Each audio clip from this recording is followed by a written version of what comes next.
Hello student, তোমরা যেটা 2025-এ উচ্চ মাধ্যমিক পরীক্ষা দেবে এবং তোমাদের রাষ্ট্রবিজ্ঞান সাবজেক্টটা আছে, তোমাদের জন্য আজকের ক্লাসটা খুবই গুরুত্বপূর্ণ।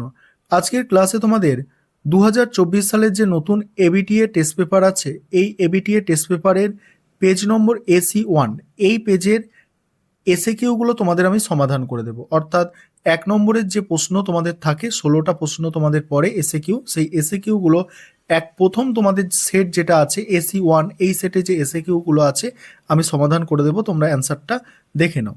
প্রথম প্রশ্ন, জোট নিরপেক্ষতার মূল উৎস কি? অ্যান্সারটা দেখো, জোট নিরপেক্ষ আন্দোলনের মূল উৎস ছিল দ্বিতীয় বিশ্বযুদ্ধের পরবর্তী সময় উদীয়মান স্বাধীন দেশগুলির সমসাময়িক জোটে যোগ না দিয়ে স্বাধীন পররাষ্ট্রনীতি অনুসরণ করার ইচ্ছা। 1955 সালে ইন্দোনেশিয়ার বান্দুং শহরে অনুষ্ঠিত সম্মেলনে এই নীতির ভিত্তি স্থাপিত হয়। এখানে অথবার প্রশ্ন যেটা আছে, তৃতীয় বিশ্বের দেশ কোনগুলি? তৃতীয় বিশ্বের দেশ দেখো, এশিয়া, আফ্রিকা এবং লাতিন আমেরিকার উন্নয়নশীল দেশগুলিকে বোঝানো হয়। আর যারা শীতল যুদ্ধ অর্থাৎ কোল্ড ওয়ার যেটা আছে, ঠান্ডা যুদ্ধ বলতে পারো, ঠান্ডা যুদ্ধের সময়কালীন পূর্ব ও পশ্চিম ব্লকের সাথে সরাসরি যুক্ত ছিল না।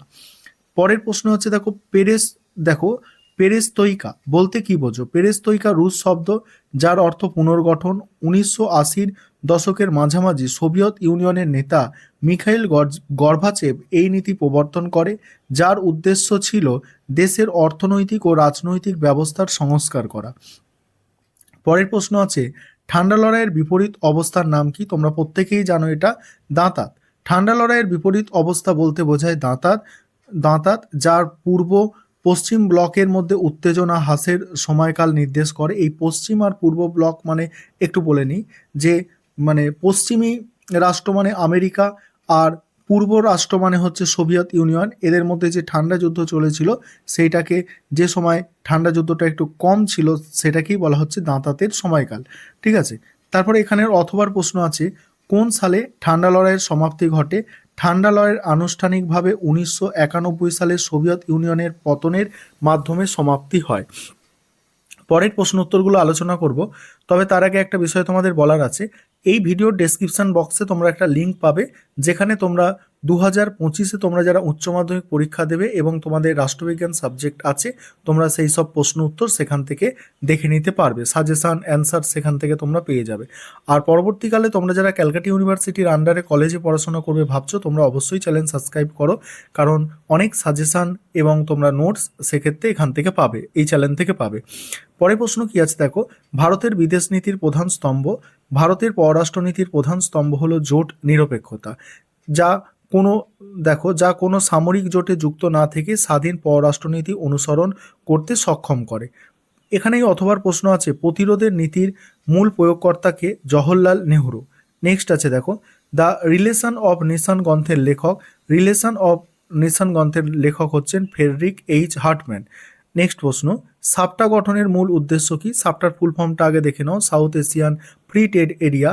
গঠনের মূল উদ্দেশ্য ছিল দক্ষিণ এশিয়ার দেশগুলির মধ্যে মুক্ত বাণিজ্য অঞ্চল সৃষ্টি করে অর্থনৈতিক সহযোগিতা ও বাণিজ্য বৃদ্ধি করা।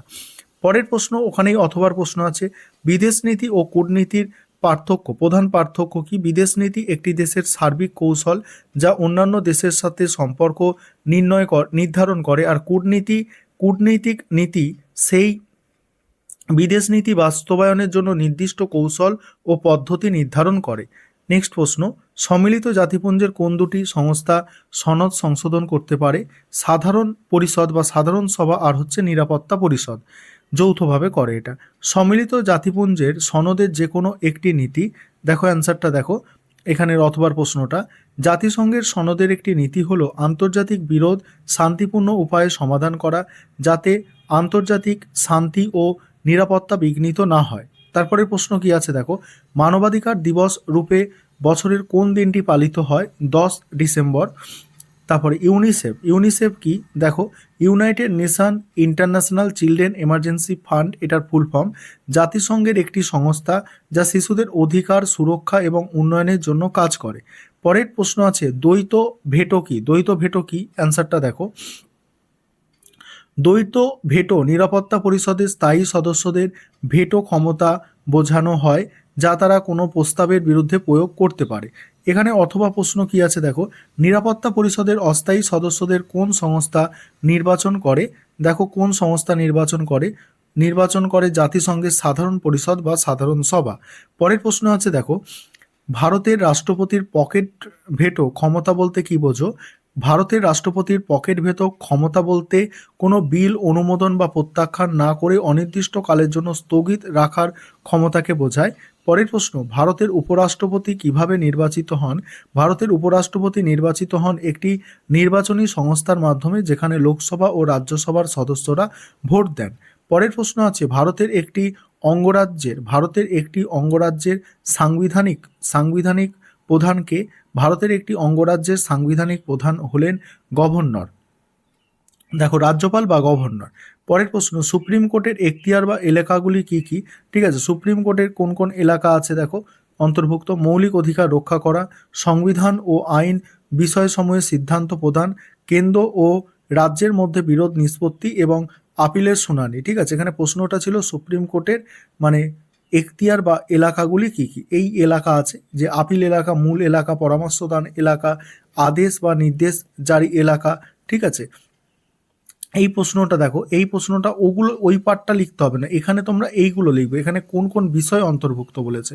ঠিক আছে, তারপরে কি বলেছে, গণ আদালতের কার্যাবলী কি কি? গণ আদালত যেটাকে লোক আদালত বলা হয়, সাধারণত ছোটোখাটো বিরোধ দ্রুত ও কম খরচে সমাধানের জন্য, যেখানে উভয় পক্ষের সম্মতিতে সিদ্ধান্ত গ্রহণ করা হয়।